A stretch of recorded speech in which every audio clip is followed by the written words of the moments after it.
Italians, they take their superstitions very seriously.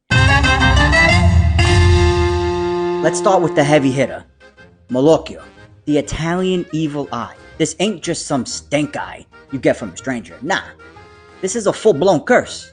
You ever get that weird feeling that someone's just jealous of you? Maybe they didn't like the way you rolled up in that new jacket or new shoes. Or maybe the fact that your nonna makes better pasta forno than their nonna. That's that Malocchio, baby. Now, how do you fix Malocchio? You don't just walk it off. You need some real Italian magic. Some olive oil and some water. Your nonna or some old tia is going to drop a couple of olive oil drops into a glass of water, and if the oil forms a perfect circle, you're safe. But if it breaks up, you're going to need more than a Hail Mary. Now, let's talk brooms. Yeah, a broom.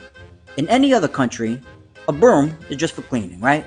But in Italy, if you sweep over somebody's feet, you might as well be erasing their shot of getting married. Italians believe that if a broom touches your feet, you're doomed to a life of eternal bachelorhood. You ever heard of the hat on the bed?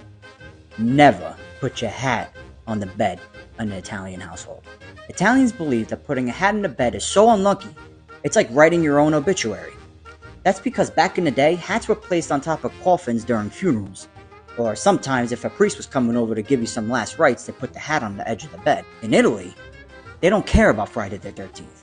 What really freaks them out is Friday the 17th. Why? Well, in Roman numerals, 17 is written like this. And if you rearrange those letters, it spells this. Which in Latin means, you have lived. Basically, I'm dead now. It's like straight up death sentence. So remember, Italian superstitions, they're not just traditions. They're straight up survival tactics.